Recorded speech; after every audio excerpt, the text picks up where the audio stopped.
ഇത് mass മോട്ടോഴ്സിതാണ്. Honda Activa 3G വണ്ടി ജന സർവീസായിട്ട് കയറിയിട്ടുണ്ട്. അതിനകത്ത് നമുക്ക് സ്റ്റാർട്ടിങ്ങിൻ്റെ കംപ്ലയിൻറ്റ് പറഞ്ഞിട്ടുണ്ട്, ബ്രേക്ക് ചെക്കപ്പ് പറഞ്ഞിട്ടുണ്ട്, അങ്ങനെ ഒന്ന് രണ്ട് കംപ്ലയിൻസുകൾ പറഞ്ഞിട്ടുണ്ട്.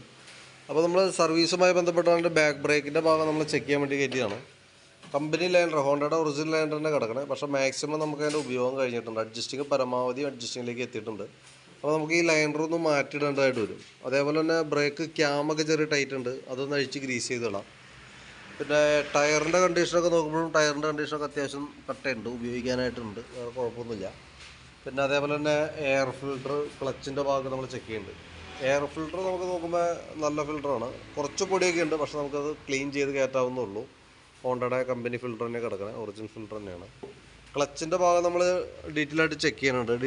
നോക്കുന്ന സമയത്ത് നമുക്ക് അതിൻ്റെ ക്ലച്ച് ഷാഫ്റ്റിൻ്റെ ഈ ഒരു ഓയിൽസിൽ ലീക്ക് കാണിക്കുന്നുണ്ട്. ഈ ഷാഫ്റ്റിൻ്റെ ഓയിൽസിൽ ലീക്ക് വന്നിട്ട് ഓയിൽ പുറത്തേക്ക് വന്ന് ഇവിടെ ചെറിയൊരു നനവ് പോലെ കാണിച്ചു തുടങ്ങിയിട്ടുണ്ട്. അത് നമുക്ക് കൈയോടെ നമുക്കത് മാറ്റിയിടാം. പിന്നെ ക്ലച്ച് വർക്ക് ചെയ്തിട്ട്, അതായത് ബെൽറ്റ്, ക്ലച്ച് ഷോക്ക് വർക്ക് ചെയ്യുന്നതിൻ്റെ പൊടി കാര്യങ്ങളൊക്കെ നല്ല രീതിയിലുണ്ട് അതിൻ്റെ ഉള്ളിൽ. അതൊക്കെ ഒന്ന് നല്ല രീതിയിൽ ക്ലീൻ ചെയ്തെടുക്കുക. ബെൽറ്റിൻ്റെ കണ്ടീഷൻ നോക്കുന്നുണ്ട്, കമ്പനി ബെൽറ്റ് കിടക്കുന്നത്. നിലവിൽ പൊട്ടലോ കാര്യങ്ങളൊന്നുമില്ല. പവർ ലിങ്ക് എന്ന് പറയുന്ന കമ്പനിയുടെയാണ് കിടക്കുക. ഹോണ്ടയ്ക്ക് സപ്ലൈ ചെയ്യുന്ന കമ്പനിയാണത്. നല്ല ബെൽറ്റാണ്, വേറെ കുഴപ്പമൊന്നുമില്ല. പിന്നെ അതേപോലെ തന്നെ variator body, boss drive, roller, അത് അടങ്ങുന്ന യൂണിറ്റാണത്. അത് നോക്കുമ്പോൾ അതിൻ്റെ തേമാനമൊക്കെ നോർമൽ ചെറിയ രീതിയിലുണ്ട്, പക്ഷെ എന്നാൽ പോലും കംപ്ലയിൻ്റ് എന്ന് പറയാവുന്ന ഒരു കണ്ടീഷനിലേക്കൊന്നും എത്തിയിട്ടില്ല. ബെൻഡെക്സിൻ്റെ ഒക്കെ വർക്കിംഗ് ഓക്കെയാണ്, വേറെ പ്രോബ്ലം ഒന്നുമില്ല. Clutch unit, clutch wait set വരുന്ന യൂണിറ്റാണത്. അതിൻ്റെ ആയാലും ക്ലച്ചിൻ്റെ വർക്കിങ്ങും ഒക്കെ ഡീറ്റെയിൽ ആയിട്ട് നമ്മൾ ചെക്ക് ചെയ്തു, വേറെ കംപ്ലയിൻ്റ് ഒന്നുമില്ല. പിന്നെ ക്ലച്ച് ഔട്ടറിനകത്ത് നമ്മൾ നോക്കുന്ന സമയത്ത് ഇവിടെ ചെറുതായിട്ട് ക്ലച്ചിൻ്റെ ഉള്ളിൽ പിടിച്ചേക്കണായിട്ടൊന്ന് കാണുന്നുണ്ട്. അപ്പോൾ അതൊക്കെ ഒന്ന് നല്ല രീതിയിൽ വാട്ടർ പേപ്പർ ഇട്ട് ഒന്ന് ക്ലീൻ ചെയ്ത് നമുക്കൊന്ന് റീസെറ്റ് ചെയ്യാം. ജർക്കിങ്, ഇടയ്ക്ക് വണ്ടി നമ്മൾ എടുത്തിട്ട് നിർത്തിയിട്ട് വണ്ടി എടുക്കുന്ന സമയത്ത് ജർക്കിങ് കൂടുതലായിട്ട് അനുഭവപ്പെടുകയാണെന്നുണ്ടെങ്കിൽ നമുക്ക് എന്ത് ചെയ്യാൻ പറ്റുക, ഒന്നാമത് നമുക്ക് ക്ലച്ച് ഔട്ടർ മാറ്റി കളയേണ്ടി വരും, അതല്ലെങ്കിൽ പോളിഷ് ചെയ്യേണ്ടതായിട്ട് വരും. ഇപ്പോൾ നമുക്ക് അതിന് മുന്നോടി അല്ലെങ്കിൽ നിലവിൽ നമുക്ക് വാട്ടർ പേപ്പർ, സാൻഡ് പേപ്പർ ഇട്ടിട്ട് നല്ല രീതിയിലൊന്ന് പിടിച്ച് ക്ലീനാക്കി റീസെറ്റാക്കി കയറ്റാനത് കേട്ടോ. അപ്പോൾ നോക്കിയിട്ട് മതി.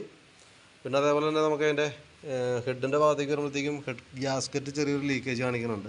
അതിൻ്റെ ഓയിലൊക്കെ അതിൻ്റെ ഉള്ളിൽ ചാടി കിടക്കുന്നുണ്ട് ഈ ഭാഗത്തൊക്കെ കേട്ടോ. അത്യാവശ്യം അഴുക്കായിട്ട് അവിടെ നിൽക്കുന്നുണ്ട്. അപ്പോൾ അതൊന്ന് അഴിച്ച കൈയോടെ മാറ്റിയിടാം. അതേപോലെ തന്നെ ടാപ്പറ്റ് വാൽവിൻ്റെ ചെറിയൊരു അടിയുണ്ട്, അപ്പോൾ അതുകൂടി ഒന്ന് ചെക്ക് ചെയ്ത് പോകാം. പിന്നെ കാർബറേറ്റർ ക്ലീൻ ചെയ്യണമെന്നുള്ളത് ഓൾറെഡി കസ്റ്റമർ പറഞ്ഞപ്പോൾ നമ്മൾ കാർബറേറ്റർ ക്ലീൻ ചെയ്യാൻ വേണ്ടി അഴിച്ചിട്ടുണ്ട്. പ്രത്യക്ഷത്തിൽ നമ്മൾ ഓടിച്ച് നോക്കുമ്പോൾ മിസ്സിങ്ങോ സ്റ്റാർട്ടിങ് കംപ്ലൈൻറ്റോ അങ്ങനത്തെ കാർബറേറ്ററുമായി ബന്ധപ്പെട്ട റിലേറ്റഡ് ഒരു പ്രോബ്ലം തോന്നിയൊന്നുമില്ല. പക്ഷേ നമ്മൾ കാർബറേറ്റർ ക്ലീൻ ചെയ്യാൻ വേണ്ടി അഴിക്കുമ്പോൾ അതിൻ്റെ ഉള്ളിലൊക്കെ അത്യാവശ്യം നല്ല രീതിയിൽ തന്നെ അഴുക്കുണ്ട്. ഇവിടെയൊക്കെ നോക്കുമ്പോൾ അറിയാം നല്ല കാർബൺ ഡെപ്പോസിറ്റും കാര്യങ്ങളൊക്കെ ഉണ്ട്. അപ്പോൾ അതൊക്കെ ഒന്ന് നമ്മൾ ക്ലീനർ ഉപയോഗിച്ച് നല്ല രീതിയിൽ ക്ലീൻ ചെയ്ത് നമുക്കൊന്ന് റീസെറ്റ് ചെയ്യാം. ഈ സ്ലോജറ്റും ചെറിയൊരു ബ്ലോക്ക് കാണുന്നുണ്ട്, ക്ലീൻ ചെയ്ത് നോക്കാം. നടപടി ആയില്ലെങ്കിൽ നമുക്കതൊന്ന് മാറ്റിയിടേണ്ടതായിട്ട് വരും. പിന്നെ നമുക്ക് അതിൻ്റെ ഫ്രണ്ട് ഭാഗത്തേക്ക് വരുമ്പോഴത്തേക്കും ഫ്രണ്ട് ഷോക്കിൻ്റെ ബുഷുകൾ, ഗ്രീൻ ബുഷൊക്കെ ഓൾറെഡി നല്ല രീതിയിൽ ചതഞ്ഞ് പോയിട്ടുണ്ട്, അതൊന്ന് ചേഞ്ച് ചെയ്ത് തരണം. ഈ ലെങ്കിൻ്റെയൊക്കെ ബുഷുകൾ എന്ന് പറയുമ്പോൾ അതിൻ്റെ ഉള്ളിൽ തന്നെ കോളറിന് മാത്രമേ തേമാനുള്ളൂ. അപ്പോൾ അത് കോളർ മാത്രം മാറ്റി കഴിഞ്ഞാൽ അത് ക്ലിയർ ചെയ്യാം, വേറെ കുഴപ്പമില്ല. ബ്രേക്കിൻ്റെ ഭാഗമായാലും ബ്രേക്ക് ലൈനറൊക്കെ അത്യാവശ്യം ഉണ്ട്, ഉപയോഗിക്കാനുണ്ട്. ഫ്രണ്ട് സൈഡാണ്, വേറെ പ്രോബ്ലം ഒന്നുമില്ല. നമുക്കത് ക്ലീൻ ചെയ്ത് ബ്രേക്ക് ക്യാമൊക്കെ ഒന്ന് അഴിച്ച് ഗ്രീസ് ചെയ്ത് റീസെറ്റ് ചെയ്യാം. ടയറിൻ്റെ കണ്ടീഷനായാലും ഫ്രണ്ടിലത്തെ ടയർ അത്യാവശ്യം നല്ല ടയറാണ്, പുതിയ ടയറാണ് കിടക്കുന്നത്. പിന്നെയുള്ളത് നമുക്ക് അതിൻ്റെ ബാറ്ററി നമ്മളൊന്ന് ചെക്ക് ചെയ്ത് പോകുന്നുണ്ട്. ഇതുമേ ഇരിക്കുന്ന ബാറ്ററി 12 വോൾട്ട് 4 ആമ്പിയറിൻ്റെ ബാറ്ററിയാണ്. അതിൻ്റെ വോൾട്ട് നമ്മൾ നോക്കുമ്പോൾ 12.75 ആ റേഞ്ചിൽ വോൾട്ട് കാണിക്കുന്നുണ്ട്. ബാറ്ററി നമ്മൾ ടെസ്റ്റിലേക്ക് കൊടുക്കുന്നുണ്ട്. ടെസ്റ്റിലേക്ക് കൊടുക്കുമ്പോൾ ഇവിടെ കംപ്ലൈൻ്റ് ആയിട്ട് കാണിക്കാം. അപ്പോൾ ഒരു പക്ഷേ സ്റ്റാർട്ടിങ്ങിൻ്റെ പ്രോബ്ലം നമ്മളിപ്പോൾ ചെക്ക് ചെയ്യുമ്പോൾ നമുക്ക് കംപ്ലൈൻറ്റ് കിട്ടില്ല. പക്ഷേ സ്റ്റാർട്ടിങ് സംബന്ധമായിട്ടുള്ളൊരു കംപ്ലൈൻറ്റ് ഈ ബാറ്ററിയുടെ കാരണം കൊണ്ടും വന്നുകൂടായില്ല, ബാറ്ററിയുടെ കാരണം കൊണ്ടും വരാം. അത് കൃത്യമായിട്ട് അത് ഏത് രീതിയിലാണ് കംപ്ലൈൻറ്റ് കാണിക്കണതെന്ന് നമുക്ക് കംപ്ലൈൻറ്റ് കിട്ടിയാൽ തന്നെ നമുക്കത് മനസ്സിലാവുള്ളത് എങ്ങനെയാണെന്നുള്ള കേസ്. ഇപ്പം നിലവിൽ സെൽഫൊക്കെ വർക്ക് ചെയ്യുന്നുണ്ട്, ബാറ്ററിയുടെ കയ്യിലും വോൾട്ട് നിലവിലുണ്ട്. ടെസ്റ്റ് ചെയ്യുമ്പോൾ കംപ്ലൈൻറ്റ് കാണിക്കണമെങ്കിൽ കൂടി ഒരു പക്ഷേ ചിലപ്പോൾ നമുക്ക് ഉപയോഗിക്കാൻ കിട്ടിയേക്കും. ചിലപ്പോൾ തൊട്ടടുത്ത ദിവസങ്ങളിൽ കംപ്ലൈൻറ്റും വന്നേക്കാം കേട്ടോ. അപ്പോൾ നിലവിൽ ഓൾറെഡി ബാറ്ററി കംപ്ലൈൻറ്റ് എന്നുള്ള രീതിയിലാണ് കാണിച്ചുകൊണ്ടിരിക്കുക. ഒരു പക്ഷേ സെൽഫിൻ്റെ ഒരു സ്റ്റാർട്ടിങ് കംപ്ലൈൻറ്റ് കാണിക്കുന്നത്, അത് സ്റ്റാർട്ടിങ് കംപ്ലൈൻറ്റ് പറഞ്ഞിരിക്കുന്നത് ഒരു പക്ഷേ അതിൻ്റെയും കൂടി ആവാം കേട്ടോ. പിന്നെ അതേപോലെ തന്നെ സ്പാർക്ക് പ്ലഗ് നമ്മളൊന്ന് ക്ലീൻ ചെയ്തിടുന്നുണ്ട്, നല്ല പ്ലഗ്ഗാണ് കിടക്കുന്നത്. എൻജിൻ ഓയിൽ ഓൾറെഡി മാറ്റണ്ടാന്നുള്ള രീതിയിലാണ് പറഞ്ഞിരുന്നത്. പക്ഷേ നമ്മൾ ഓയിൽ ചെക്ക് ചെയ്യുന്ന സമയത്ത് ലെവൽ കുറവായിട്ട് നമ്മൾ കണ്ടു.